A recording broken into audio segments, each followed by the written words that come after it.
नमस्कार साथियों, आज बहुत दिन बाद हम लोग की मुलाकात हो रही है। साथियों, हमारे अवर अभियंता जो हमारे साथ में हैं जेई मीटर, उनकी शादी थी और वो शादी झारखंड से थी, तो मुझे वहाँ जाना पड़ा। वो बहुत क्लोज है हमारे, हम एक साथ ही रहते हैं दोनों लोग, और इस वजह से हम आपको वीडियोस नहीं प्रोवाइड कर पाए। और झारखंड में एक बोकारो स्टील चंदपुरा गांव से हैं, वो बहुत ज़्यादा दूरी से हैं, बहुत गांव से हैं। मैं चाहती थी हम आप लोगों को उसका एक वीडियो बना के डालें और आपको दिखाएं, लेकिन वो पॉसिबल नहीं हो पाया नेटवर्क की वजह से।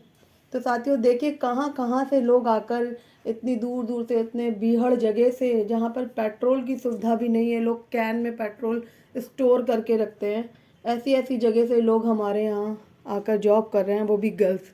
ऐसे पिता को मैं सैल्यूट करना चाहती हूँ जो उन्होंने अपनी बेटी को इतनी आगे तक लेकर आए। और पता है उनकी क्वालिफ़िकेशन कितनी है? Only high school. High school के बाद उन्होंने डिप्लोमा किया और डिप्लोमा के बाद 1 साल तैयारी की। तैयारी करने के बाद सिलेक्टेड हो गई और यहाँ पर जेई है यूपीपीसीएल में। तो चलिए देखिए हम लोग क्या कर रहे थे। 28 मार्च 2021 का पेपर सॉल्व कर रहे थे। उसके 2 वीडियो आपको पार्ट 1 पार्ट 2 में डाल चुकी थी। आज मैं उसका पार्ट 3 वीडियो आपको देने वाली हूँ। और साथियों इसमें आपको ये मिलेगा कि इसमें जितने भी बैटरी से रिलेटेड क्वेश्चन पूछे गए हैं और ट्रांसफार्मर से रिलेटेड क्वेश्चन पूछे गए हैं, मैंने उनका कलेक्शन एक जगह किया और वो मैं आपको आज आपके संग डिस्कस करने वाली हूँ। साथियों, वक्त बुरा हो तो मेहनत करना। अगर आपका वक्त बुरा हो तो आप मेहनत करिएगा, अगर आपका वक्त अच्छा हो तो किसी की मदद करना, ठीक है।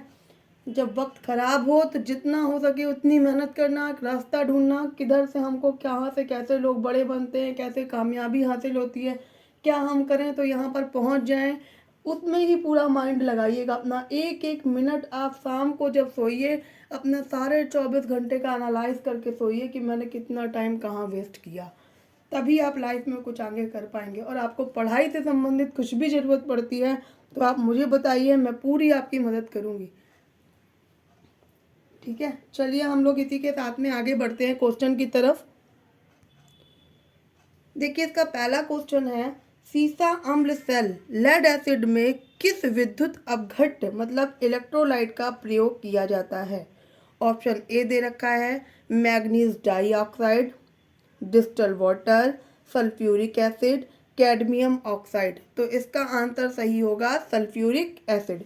अब देखिए मैंने इसमें डिस्क्राइब में क्या लिखा हुआ है, लेड एसिड सेल में निगेटिव प्लेटों की संख्या पॉजिटिव प्लेटों से 1 अधिक होती है।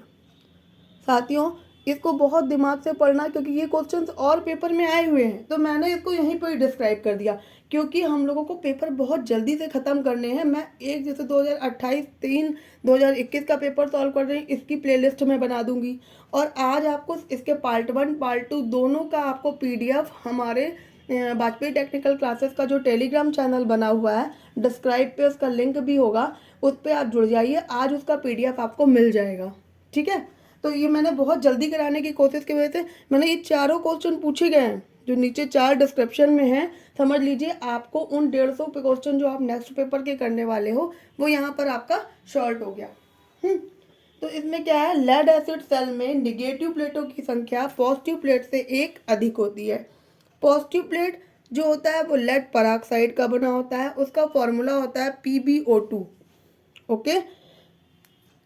निगेटिव प्लेट जो होती है वो होता है लेड, Pb का बना होता है। बैटरी की स्पेसिफिक ग्रेविटी जो होती है वो हम किससे किससे चेक करते हैं, तो एक होता है हाइड्रोमीटर से और high rate discharge cell tester से भी हम पता करते हैं। अब मैं आपको इसका डायग्राम दिखा देती हूँ। देखिए साथियों, ये है हाइड्रोमीटर।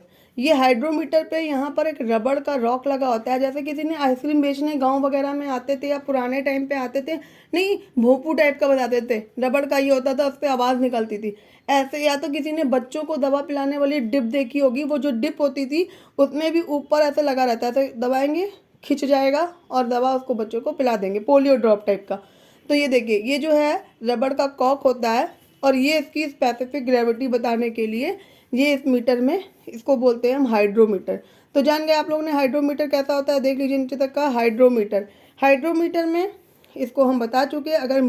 अगर आपकी बैटरी फुल चार्ज होगी तो ये 1280 दिखाता है। अगर बैटरी चार्जिंग अवस्था में है तो वो दिखाएगा 1200। अगर बैटरी डिस्चार्ज अवस्था में है तो यहाँ पर थर्मामीटर पड़ा होता है, वो आपको उसकी दिख रहा होगा। मैं देखिए ये तो लगा है, यहाँ पे आपको उसकी रेटिंग बता देगा। तो मैंने आपको बताया बैटरी की स्पेसिफिक ग्रेविटी हम किससे नापते हैं, उसका हम आपेक्षिक घनत्व किससे नापते हैं, हाइड्रोमीटर से। और ये मैंने आपको हाइड्रोमीटर की तस्वीर दिखा दी। अब हम आपको दूसरा दिखाते हैं, हाई रेट डिस्चार्ज टेस्टर कैसा होता है। ये देखिए साथियों, ये होता है, ये वुडन का ऊपर लकड़ी का एक लट्ठा जैसा होता है, यहाँ पर एक वोल्ट मीटर लगा रहता है और इसको हम ये जो बल्ब मीटर लगा है ना, इसको हम खींच के ले जाते हैं और दोनों टर्मिनल पे एक पॉजिटिव वाले पे लगा देते हैं बैटरा के, एक निगेटिव वाले पे। और इससे हम यहाँ पर जो भी बैटरी कितनी चार्ज है, अगर आज की ईएमएफ हमने बताया था, फुल चार्ज बैटरी की ईएमएफ प्रति सेल वोल्ट कितनी होती है, 2.22 वोल्ट। वो हम पहले लिखवा भी चुके हैं आपको, पहले क्वेश्चन ये पूछे गए हैं। और जब डिस्चार्ज में होती है तो कितना होता है, 1.8 वोल्ट। तो यहाँ वोल्ट मीटर पे दिखाएगा, उससे हम उसकी अवस्था जान जाते हैं। तो आप ये जान गए कि हम बैटरी की स्पेसिफिक ग्रेविटी दो चीज़ों से जानते हैं, एक तो हाइड्रोमीटर, दूसरा क्या है, high rate discharge cell tester. ठीक है, आगे बढ़े। देखिए ये मैंने आपको बता दिया, लेड एसिड बैटरी में नेगेटिव प्लेट की संख्या पॉजिटिव प्लेट से अधिक होती है, और पॉजिटिव प्लेट जो होती है वो लेड पेरोक्साइड की, नेगेटिव प्लेट लेड की। और मैंने स्पेसिफिक ग्रेविटी के लिए आपको दोनों मीटर, हाइड्रोमीटर भी दिखा दिया और हाई सेल टेस्टर भी दिखा दिया। नेक्स्ट क्वेश्चन देखते हैं। नेक्स्ट क्वेश्चन ने पूछ रहा है कि बैटरी आवेशित चार्ज, मतलब बैटरी को चार्ज करते समय इलेक्ट्रोलाइट तापमान कितने से अधिक होना चाहिए। ऑप्शन दे रखा है 0 डिग्री, 120 डिग्री, सामान्य टेम्परेचर मतलब नॉर्मल सामान्य तापमान पर, या फिर 40 डिग्री। आपको पता होना चाहिए, हम फ़ारेनहाइट से जब सेल्सियस में या सेल्सियस से फ़ारेनहाइट में जब चेंज करते हैं तो 40 डिग्री टेम्परेचर होता है वो। तो 40, यहाँ पर हमने इसका डी आंसर रख दिया 40 डिग्री। ठीक है, आगे बढ़े। नेक्स्ट क्वेश्चन है साथियों, फैराडे के विद्युत अपघटन के दूसरे नियम के अनुसार विद्युत की समान मात्रा द्वारा मुक्त किए गए विभिन्न पदार्थों के आयनों में का द्रव्यमान उनके समानुपाती, मतलब किसके समानुपाती होता है। ऑप्शन दे रखा गया रासायनिक तुल्यांक भार, फैराडे स्थिरांक, सी ऑप्शन है इलेक्ट्रोलाइट के आकार पर, और डी ऑप्शन है बैक ईएमएफ मतलब कि पृष्ठ विद्युत वाहक बल, मतलब बैक ईएमएफ के बराबर होता है। हमने साथियों आपको बताया था बैटरी फैराडे के इलेक्ट्रोलाइसिस के सिद्धांत पे काम करती है, और ये सिद्धांत जो हैं वो दो प्रकार के, इन्होंने दो नियम दिए गए, पहला नियम और दूसरा नियम। अब हम देख लेते हैं। पहला नियम इन्होंने दिया था M प्रोपोर्शनल ZIT। नीचे देखिए मैंने डिस्क्राइब में इसको डिस्क्राइब भी किया है। इसमें M प्रोपोर्शनल IT, ये जो होता है वो प्रोपोर्शनल का चिन्ह हट के समानुपाती का हटा के यहाँ पे Z लिखते हैं, जो Z को हम रासायनिक तुल्यांक भार बोलते हैं। ये जो Z है वो इलेक्ट्रोकेमिकल इक्विवेलेंट है, रासायनिक तुल्यांक भार। मैं लिख देती हूँ,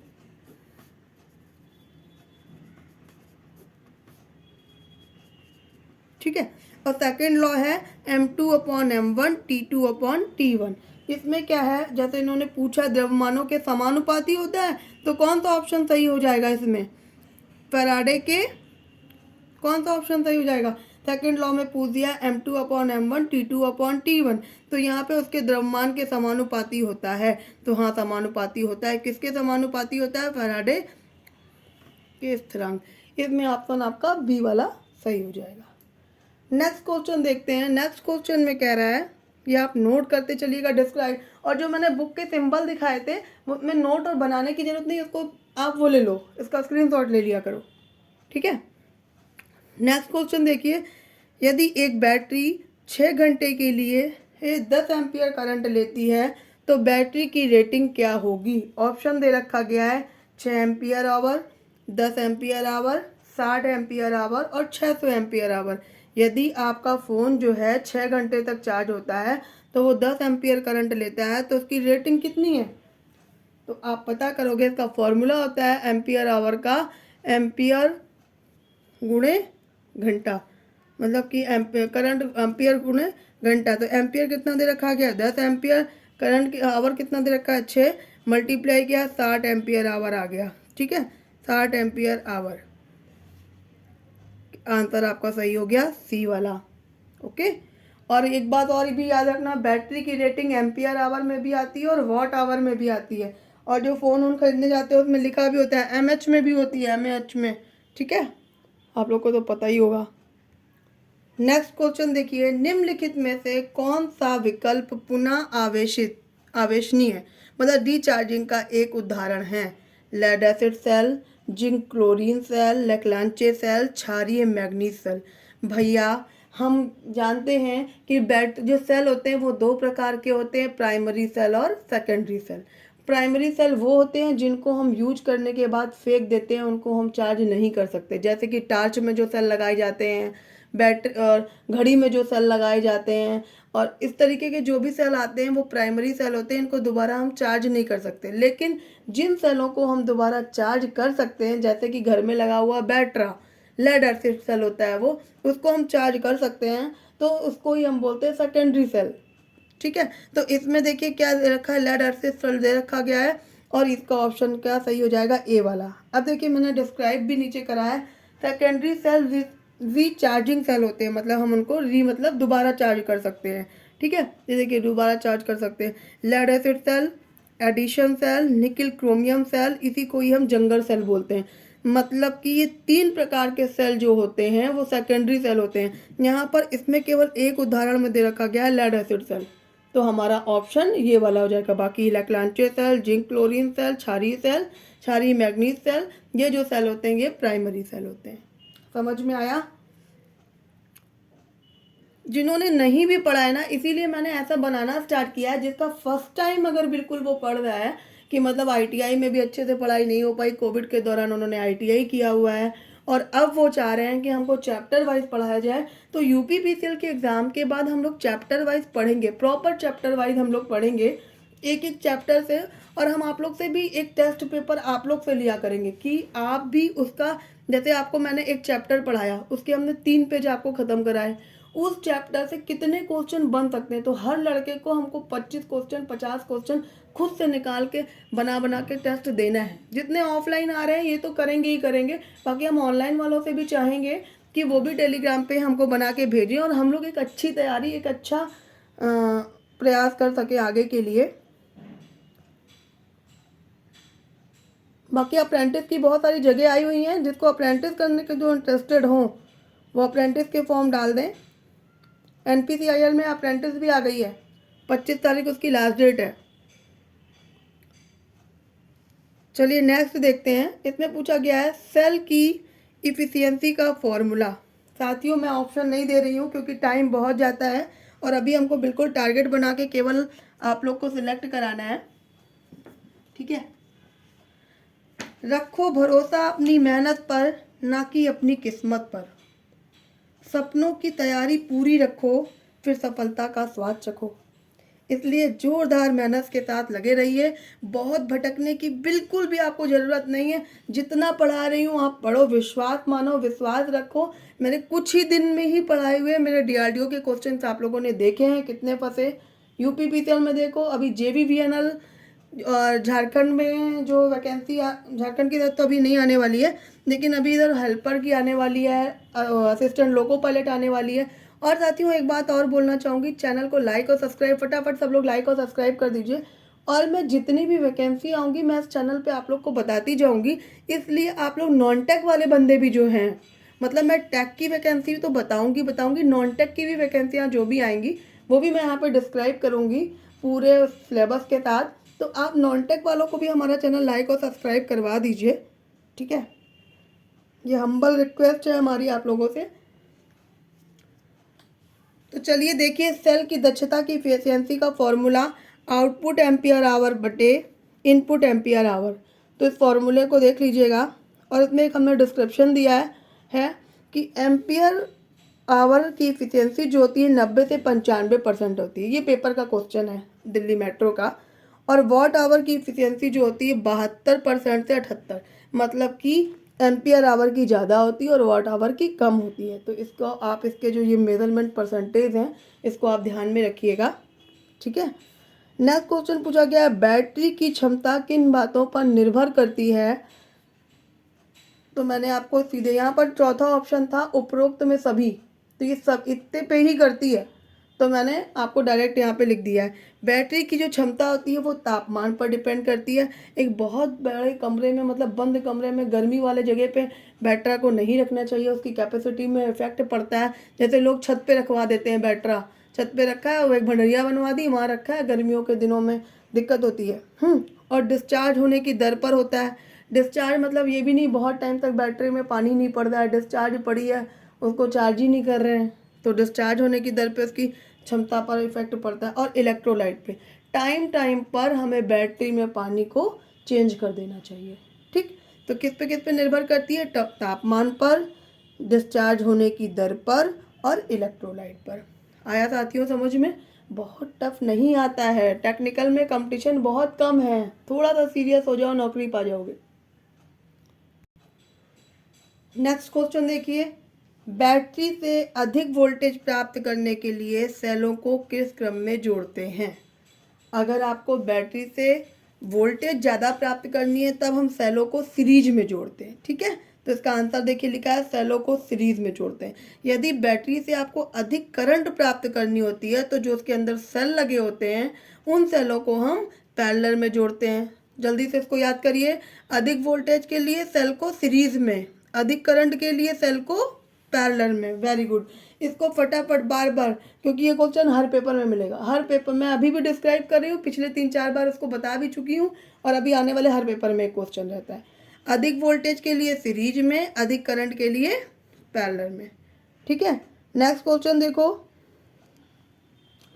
लेड एसिड बैटरी के उत्पादक अधिक से अधिक कितने समय तक बैटरी को डिस्चार्ज अवस्था में रखने की सलाह देते हैं? मतलब कितने समय तक डिस्चार्ज रखना चाहिए अधिक से अधिक? ऑप्शन दे रखा है 24 घंटे, 1 सप्ताह, 1 महीना और 1 घंटा। साथियों इसका ऑप्शन ए सही है। बहुत ज़्यादा से ज़्यादा आपको अपने फ़ोन की बैटरी या लेड एसिड बैटरी जो आपके घर में इन्वर्टर का बैटरा लगा होता है उसको ज़्यादा से ज़्यादा 1 दिन तक का ही इसको डिस्चार्ज पे रखना चाहिए, उसके बाद इसको चार्जिंग पे लगा देना चाहिए। नहीं तो अगर ज़्यादा दिन तक डिस्चार्ज पे पड़ी जाती है तो हमको ट्रिकल चार्जिंग देनी पड़ती है। ठीक, तो इस पेपर में 28 मार्च 2021 वाले पेपर में बैटरी के इतने क्वेश्चन पूछे गए थे, वो हम लोगों ने कर लिए हैं। अब नेक्स्ट क्वेश्चन है ट्रांसफार्मर से। तो पहला क्वेश्चन ट्रांसफार्मर से साथियों, ट्रांसफार्मर का क्वेश्चन है ट्रांसफार्मर रेशियो क्या है? तो ट्रांसफार्मर रेशियो होता है E2/E1, N2/N1 और यहाँ पे I उल्टा होता है I1/I2 होता है। अब इसको क्या क्या बोलते हैं, एक न्यूमेरिकल इससे था इसलिए मैंने इसको यहीं पे सॉल्व करा दिया डिस्क्राइब में। एक न्यूमेरिकल है, नेक्स्ट क्वेश्चन में न्यूमेरिकल है। E2 जो होता है वो सेकेंडरी वोल्टेज प्रति फेज होता है, मतलब जो सेकेंडरी वाइंडिंग होती है ट्रांसफार्मर में, 2 प्रकार की वाइंडिंग होती है ना, प्राइमरी वाइंडिंग और सेकेंडरी वाइंडिंग। प्राइमरी वाइंडिंग में हम इनपुट देते हैं, सप्लाई देते हैं और सेकेंडरी से सप्लाई को हम ले लेते हैं। तो जो सेकेंडरी वाला जो होता है वो होता है E2। E1 जो है प्राइमरी वोल्टेज, NS जो है वो सेकेंडरी के टर्न है और NP जो है वो प्राइमरी टर्न है और ES जो है वो सेकेंडरी के करंट है और IP जो है वो प्राइमरी की। अब देखो जिन्होंने नहीं पढ़ा है, जिन्होंने, उनको पता ही नहीं क्या बोल रही है मैम, तो देखिए इसमें होता क्या है, ये टर्न हो गए। ठीक, अब ये हो गया इनपुट,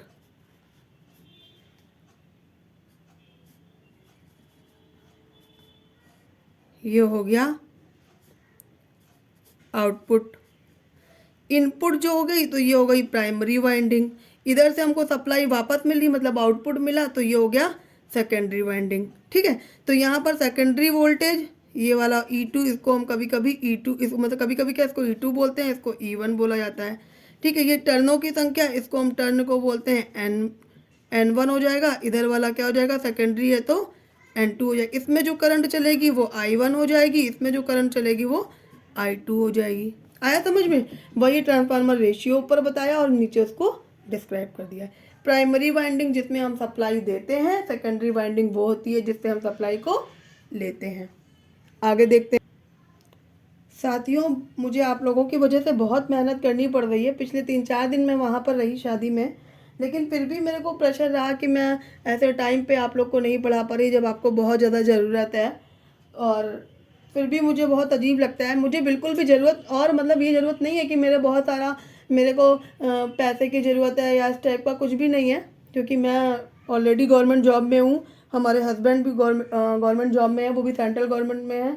बस मेरी कोई एक इच्छा है कि मैं बहुत लो वर्ग से उड़ के ऊपर तक आई हूँ, तो मैं उन लोगों का पूरा पूरा साथ देना चाहती हूँ, ऐसा कुछ करना चाहती हूँ कि मतलब जो आप लोगों को भी हमारी हेल्प से आप लोग आगे बढ़ो। और हमने हमारे पढ़ाए बहुत सारे साथी हमारे संग जॉब में हैं, तो हम चाहते हैं कि और भी दूर दूर जो भी हैं, जिनको भी गांव स्तर तक लोग हैं, हम उनको पहुंचा पाएँ, उनको फ्री ऑफ कॉस्ट नोट्स दे पाएँ, उनकी हम मदद कर पाएँ।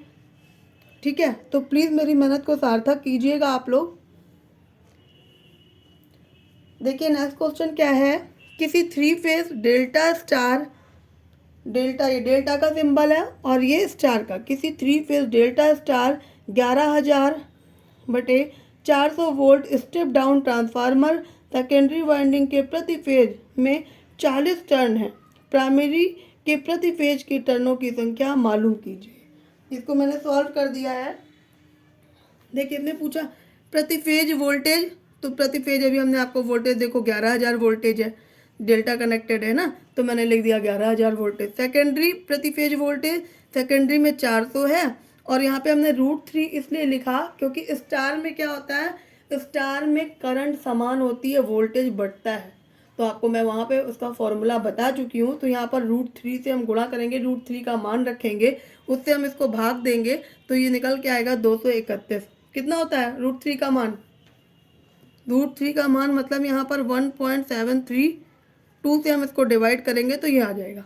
ठीक है, फिर प्रति फेज टर्नों की संख्या दे रखी गई है 40, ये क्वेश्चन में हमें दिया गया है, और प्राइमरी की मतलब एनपी का मान हमसे पूछा गया है। फॉर्मूला क्या होता है, वोल्टेज उसका ट्रांसफार्मर रेशियो का E2/E1, मतलब वोल्टेज को VS यहाँ लिख दिया है, VS/VP NS/NP। तो VS/VP की जगह पे हमने VS कितना है 231 सेकेंडरी वाला, ये प्राइमरी का कितना है VP 11,000, और 40 टर्नों की संख्या दे रखी है, NP दे रखा है। अब हम इसको पक्षांतर करेंगे, NP यहाँ लिखा रहा तो कैसे आ जाएगा 40, ये वाला गुणे में चला गया 11,000, और 231 नीचे आ गया। जब हम इसको काटते हैं तो हमें टर्नों की संख्या कितनी मिल जाती है 1905। मतलब हम स्टार्टिंग में प्रति टर्न दे रहे हैं 40 टर्न है प्राइमरी में, और सेकेंडरी में 1905। ठीक है, हो गया, आया समझ में आपको? तो इसमें क्या लिखा है, सॉरी प्राइमरी में इतना दे रहे हैं, सेकेंडरी में हमको 40 टर्न थे, तभी वो स्टेप डाउन है, यहाँ ज़्यादा है उधर कम है। तो क्या हो गया, ऑप्शन बी सही है। सॉरी इसमें मैं ऑप्शन लिखना भूल गई थी, लेकिन जान जाओ 1905 इसका टर्न है। अब देखिए नेक्स्ट क्वेश्चन क्या है, ट्रांसफार्मर का वोल्टेज रेगुलेशन। ट्रांसफार्मर का वोल्टेज रेगुलेशन क्या होता है, no load voltage minus full load voltage upon no load voltage into 100। Transformer का वोल्टेज रेगुलेशन आपको अल्टरनेटर का भी, अभी हम हो सकता है डीसी का लेकर आए क्वेश्चन, डीसी वाले नहीं बताए अभी हमने, और अल्टरनेटर में तो आपको वहाँ समझ में आ जाएगा। तो यहाँ पर याद कर लीजिएगा, ट्रांसफार्मर का नो लोड वोल्टेज रेगुलेशन क्या होता है, no load voltage VNL, no load voltage मतलब minus full load voltage upon no load voltage into 100। ठीक है, बाकी मैंने ये इसको ऐसे डिस्क्राइब कर रखा है, आपको पेपर में ऐसा लिखा मिल सकता है। ठीक,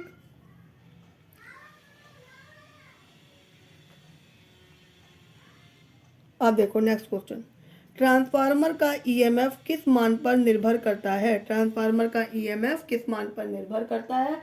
तो पहले तो हम ट्रांसफार्मर की ईएमएफ इक्वेशन क्या होती है, 4.445 FN, ठीक है, FN वोल्ट।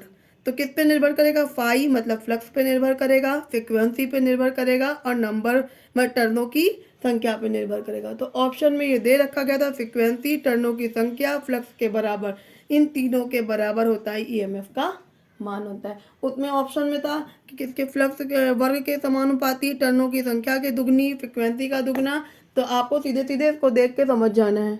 ठीक है साथियों, जितने भी लोग जुड़े हैं प्लीज़ चैनल को लाइक कर दीजिए, सब्सक्राइब करिए और शेयर कर दीजिए। जो भी आपके संग आपके और साथी हैं उन सबको शेयर कर दीजिए आप लोग। शेयर कर दीजिए। नॉन टेक वालों को भी करिए और फिटर, मशीनिस्ट, इन सब ट्रेडों से भी तो उनको भी करिए। इसलिए मैं ये बोल रही हूँ क्योंकि असिस्टेंट लोको पायलट में टेक्नीशियन के जो क्वेश्चन पढ़ाने हैं वो मिक्स आते हैं। तो मैं अभी बेसिक इलेक्ट्रिसिटी जो होती है वो इनकी यहाँ से कंप्लीट होती जाएगी और फिर मशीनिस्ट, टर्नर, फिटर, ये इनके मैं क्वेश्चन आपको वन लाइनर प्रोवाइड करा दूंगी। तो प्लीज़ आप लोग फटाफट उनको सबको शेयर करिए। जो ITI अभी कर रहे हैं उनको भी कर दीजिए, क्योंकि वो भी इस चैनल को सब्सक्राइब कर लेंगे तो उनको स्टार्टिंग से बेसिक से हमारा एक एक चैप्टर मिलता जाएगा। देखिए नेक्स्ट क्वेश्चन क्या है। ट्रांसफार्मर की प्राइमरी और सेकेंडरी कॉइल में सदैव एक ही होता है, मतलब क्या चीज़ एक होता है। ऑप्शन दे रखा है तार का एक ही साइज होता है, दूसरा दे रखा है मैग्नेटिक फ्लक्स एक ही होता है, मैग्नेटिक सर्किट अलग अलग होते हैं, टर्नों की संख्या अलग अलग होती है। तार का साइज एक ही होता है, गलत। तारों का साइज कम ज़्यादा हो सकता है, मोटा पतला। मैग्नेटिक फ्लक्स, हाँ जो फ्लक्स बनेगा वो एक ही होता है। मैग्नेटिक सर्किट अलग अलग होते हैं, मैग्नेटिक सर्किट अलग होगा नहीं, कोई अलग अलग सर्किट नहीं होता है। चाहे एक कोर का हो, चाहे 2 कोर का हो, चाहे बैरी कोर हो, चाहे सेल कोर हो, चाहे कोर 1 पाथ कोर हो, सबका मैग्नेटिक फ्लक्स एक ही होता है। और टर्नों की संख्या वो तो कम ज़्यादा रखनी ही पड़ती है, क्योंकि इसलिए तभी पता चल पाएगा स्टेप अप है या स्टेप डाउन। तो इसका आंसर क्या हो गया, मैग्नेटिक सर्किट एक ही होता है। नेक्स्ट क्वेश्चन है ट्रांसफार्मर के किस भाग में सबसे अधिक गर्मी उत्पन्न होती है। ऑप्शन ए कोर में, वाइंडिंग में, ऑयल में, फ्रेम में। तो साथियों सबसे अधिक गर्म भाग जो ट्रांसफार्मर का होता है वो वाइंडिंग होता है, ठीक है, वाइंडिंग में होता है। फिर देखिए नेक्स्ट क्वेश्चन है ऑटो ट्रांसफार्मर लो वोल्टेज पर ही क्यों प्रयोग किए जाते हैं। मैंने इसमें ऑप्शन थे लेकिन हमने डायरेक्ट आंसर लिखा क्योंकि इसमें कुछ समझाना नहीं था, ये रट्टाफिकेशन टाइप का था, ठीक। तो ऑटो ट्रांसफार्मर लो वाइंडिंग पर क्यों प्रयोग किए जाते हैं, क्योंकि इनकी प्राइमरी और सेकेंडरी वाइंडिंग एक ही होती है। प्राइमरी ऑटो ट्रांसफार्मर में एक ही वाइंडिंग होती है, वही प्राइमरी का कार्य करती है, वही सेकेंडरी का कार्य करती है। ऑटो ट्रांसफार्मर सेल्फ इंडक्टेंस के सिद्धांत पे कार्य करता है। फिर देखिए नेक्स्ट क्वेश्चन है ऑटो ट्रांसफार्मर का मुख्य लाभ क्या है। साथियों उसका मुख्य लाभ है कॉपर की बचत, क्योंकि इसमें एक ही वाइंडिंग है तो कॉपर कम खर्च होता है। एक ही वाइंडिंग का प्रयोग कर देते हैं तो कॉपर की बचत हो जाती है, अगर 2 वाइंडिंग होती तो एक्स्ट्रा कॉपर फिर लगाना पड़ता, ठीक। मेन मुख्य लाभ यही है। फिर वोल्टेज स्टेबलाइजर में किस ट्रांसफार्मर का प्रयोग करते हैं, तो वोल्टेज स्टेबलाइजर में ऑटो ट्रांसफार्मर का प्रयोग करते हैं।